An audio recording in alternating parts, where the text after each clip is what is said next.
Since Freedom's Journal, the first Negro newspaper, the press has grown to include magazines and other media of communication, radio stations, a newsreel, and a news service supplementing over 200 Negro newspapers published in 35 states, the District of Columbia and Alaska, to serve the race.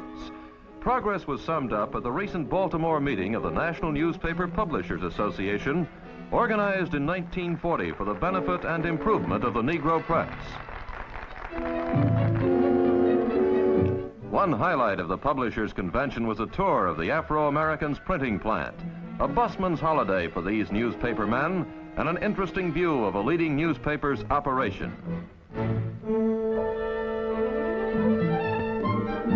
In the newsroom, editor Cliff McKay goes over a story with a reporter. Then pneumatic tubes carry the copy to the composing room, where printers set the type and assemble it for publication. A proof or trial printing is run off and checked for accuracy on each story. Then the assembled type for each page is transferred to papier-mâché mats, which serve as molds for the plates that actually print the newspaper. Then the mighty presses begin to roll.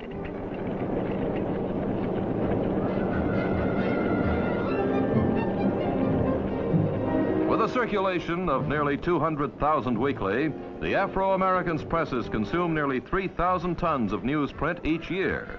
Printing is a speed operation. Coming off the presses, the papers are quickly bundled, wrapped, and rushed to waiting trucks for distribution across the nation.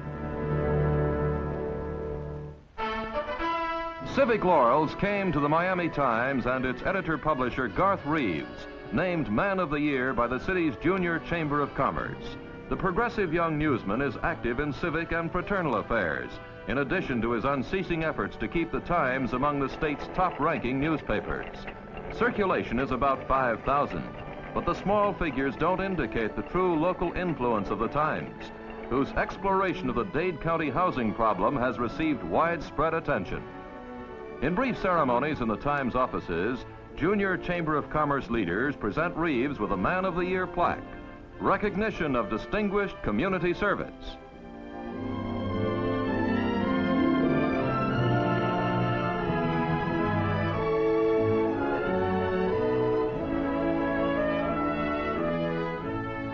Outgoing J.C. President Roscoe Webb makes the presentation and is the first to extend congratulations to Garth Reeves, outstanding journalist and citizen.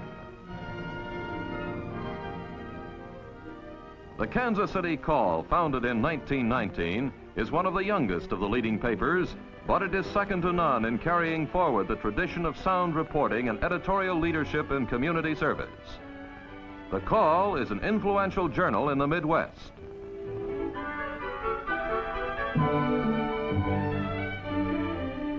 It's notable, too, for its modern printing facilities. News stories are set into print on recent model linotypes. Meanwhile, photographs are chemically engraved onto zinc plates. Then both news stories and photos are transferred to curved stereotype plates and fitted to the presses that serve some 40,000 readers. Both in circulation and as a force for progress in the community, the Chicago Defender ranks as one of the leaders of the Negro press. Its huge plant also prints 5 others in the widespread Defender newspaper group, which means constant activity in the composing room.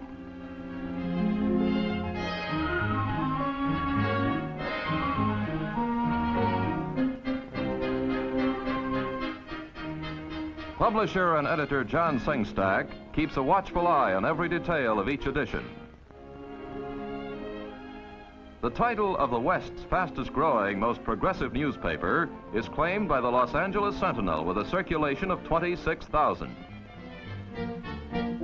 Business manager Dora Moore has guided the affairs of the Sentinel since the retirement of its founder, Leon H. Washington, and this thriving paper is among the most notable in the 4th estate of the West Coast. Mrs. Washington still takes an active part in the enterprise.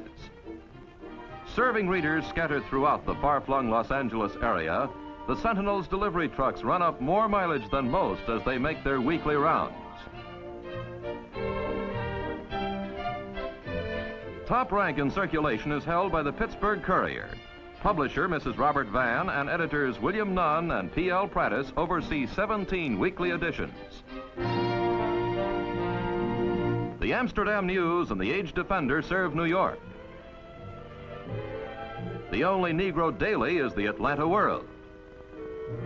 Providing these newspapers with reporting no single independent enterprise could afford is the Associated Negro Press, international in scope. Its headquarters in Chicago, the nerve center for a network of correspondents in every American and foreign news center. It's an invaluable central source of news to supplement local coverage, airmailing its bulletins to subscribing newspapers everywhere in the country. Founder and head of the Associated Negro Press is Claude Barnett, well known for his public service, which has included government work and a position on Tuskegee's board of directors. Among the ANP correspondents is fashion editor Mrs. Freddie Henderson, shown visiting the United Nations gift shop. She's also president of the National Association of Fashion Designers. Hollywood correspondent Harry Levette interviews top personalities such as radio and movie star Ruby Dandridge to keep the thousands who follow his column posted. Gladys Graham covers New York. She's as familiar a figure among New York's downtown municipal buildings as in Harlem. In the United Nations, Samuel Perry follows the workings of international diplomacy, in close contact with figures of global importance. In Washington, D.C., Mrs. Alice Dunnigan is among the bare handful of women who are accredited White House correspondents. One of several African correspondents is Bankole Timothy of Gold Coast, shown here with Premier Kwame Nkrumah. London Representative Sam Morris divides his time between Parliament and the British Colonial Office. At the United Nations, we find a representative of the comparatively small number of Negro newsmen working for the national press. The arena of the world's top-level diplomacy is the beat of Arch Parsons, bureau manager for the New York Herald Tribune, one of the country's leading newspapers. A graduate of the University of Michigan, Parsons put in 1 year with the New York Age before joining the Herald Tribune staff in 1949. After 2 years on general assignments, he was sent to the United Nations. Today, his stories rate front-page bylines in a newspaper noted nationally for the excellence of its reporting.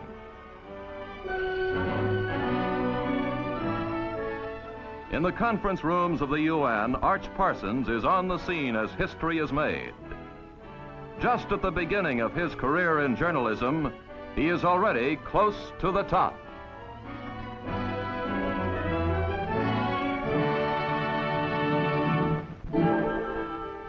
But the press is more than the printed word.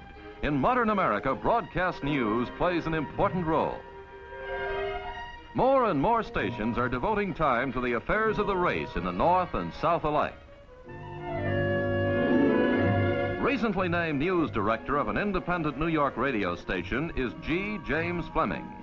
Formerly editor of the New York Amsterdam News, he now presides over the hourly community news broadcasts from the station studios in Harlem's Hotel Teresa. Gathering the news and reducing it to the proportions of a 5-minute broadcast puts the highest demands on the radio editor's ability. In addition to his broadcasts as news commentator, Fleming also sits in on the station's forum show, The Editors Speak, the first panel discussion program of its type to regularly feature Negro newsmen discussing current affairs of national and world importance, as well as community problems. At Richmond station WLEE, the voice of commentator George Clark has a regular audience. On the air for 7 years, he was the first of the race to enter the radio news field. And George Clark still ranks high as an ace newscaster. Reporting the achievements and accomplishments of the group on film are the many cameramen of American Newsreel, the only newsreel in its field. A constantly busy telephone and teletype network links the far-flung operations. Thousands of feet of film are screened by expert editors each week. American Newsreel has served its audience of millions since 1941. In the magazine field, Our World ranks at the top. The pictorial news magazine is consistently outstanding for its cover illustrations, and these scenes from a typical session in Our World studios give a good idea why. The news magazine is the newest field of major expansion in the press. The growth of Johnson Publications of Chicago in 11 years of operation has been most impressive. Its products, Ebony, Jet, and Hue, are newsstand favorites. Luxurious editorial offices are eloquent testimony to the success of this publishing venture. But the surroundings don't interfere with business. Typical is the art department, one of the busiest sections, where the pages of the magazines are laid out before publication.